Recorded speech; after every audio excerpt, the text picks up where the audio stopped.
Hello everyone, कैसे हो आप? बढ़िया। मैंने बहुत दिनों बाद एक वीडियो बनाने का सोचा। एक्चुअली देश में कुछ भी अच्छा नहीं चल रहा है।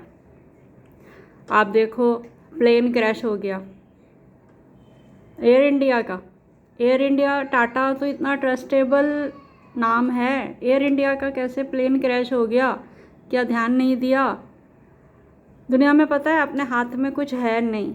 जो लोग जा रहे थे, क्या उन्हें पता था कि वो इस प्लेन में लंदन जा रहे हैं? वो इतने खुश थे कि हम तो लंदन जा रहे हैं। कुछ लोग पढ़ने जा रहे थे, कुछ सेटल होने जा रहे थे, कुछ किसी से मिलने जा रहे थे।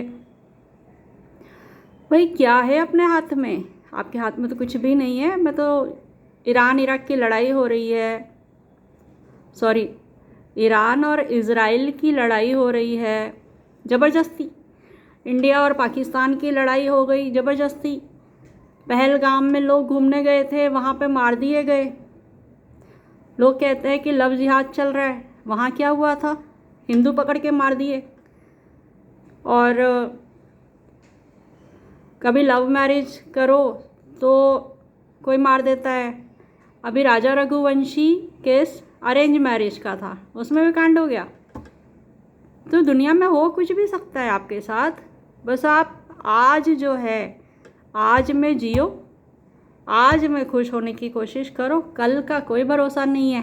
आप पूरी प्लानिंग करके और जो भी करोगे, मान के चलो उसका वर्स्ट भी, जो आप तो अच्छा ही सोच रहे हो, पर आप उसका वर्स्ट भी सोच के रखो कि आप ये काम करने जा रहे हो तो इसका वर्स्ट ये हो सकता है। भाई लंदन जा रहे हो, फ्लाइट क्रैश हो सकती है। घर से निकल रहे हो, ट्रेन में आग लग सकती है, रोड पे एक्सीडेंट हो सकता है।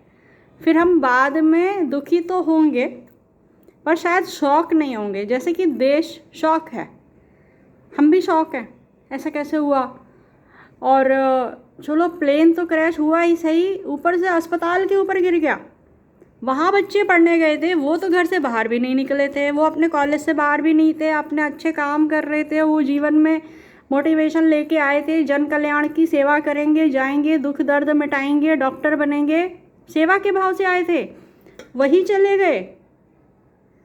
मतलब भगवान अच्छा सोचने वालों के साथ भी बुरा ही कर रहा है। वो तो अच्छे विचार से आए थे कि हम तो जाएंगे और देश की सेवा करेंगे। उन्होंने क्या बुरा सोचा था?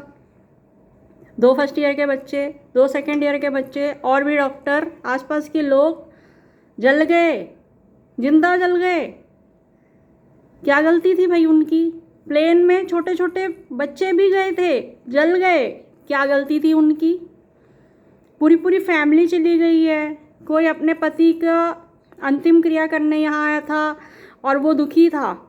एक आदमी अपनी बीवी के लास्ट राइट्स करने आया था और वो दुखी होगा अंदर अंदर कि मेरे बच्चों की माँ चली गई।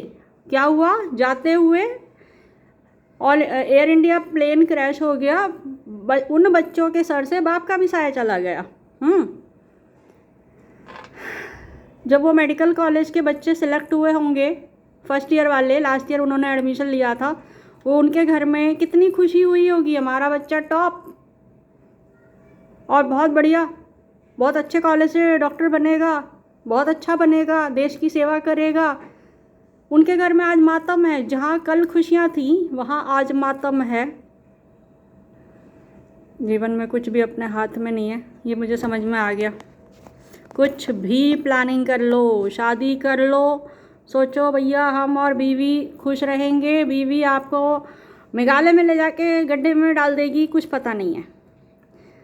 आप शादी करके आओ, ससुराल वाले आपको मार डालें, महिला को कुछ पता नहीं है।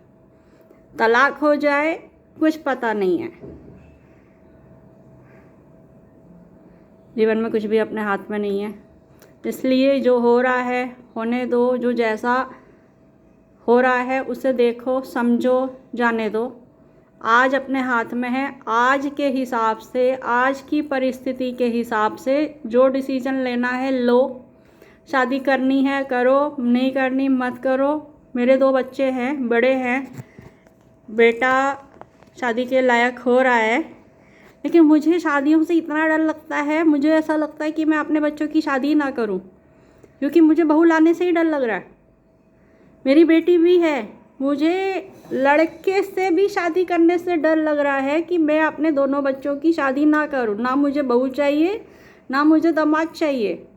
हमारा परिवार खुश है, अकेले खुश रह लेंगे। शादी के बाद बीवी, बच्चे, नौकरी, फिर ये खर्चे, वो खर्चे, देन फिर आपस में लड़ाई, मनमुटाव, फिर डिवोर्स, फिर ये सब रिस्क कौन लेगा? मैं नहीं कहती कि ये 100% श्योर है कि मेरे कहने से कोई ये मत करना कि भाई अपने बच्चों की शादी मत करो, कर लेना, लेकिन रिस्क तो है। आजकल शादियों में बहुत बड़ा रिस्क है, हर जगह रिस्क है। आप सड़क पे बाहर जाओ, रिस्क है। जो भी करो भैया, रिस्क लेके करो। अगर आपके प्लानिंग से, जैसी प्लानिंग आपने करी है और आपका भगवान साथ दे दे, बहुत अच्छी बात।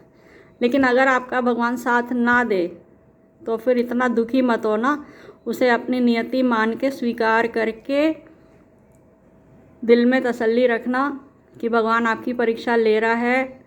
बाकी तो अकेले दुनिया में आए हैं, अकेले ही जाना है। कोई किसी के साथ नहीं रहता, कोई किसी के साथ नहीं जाता।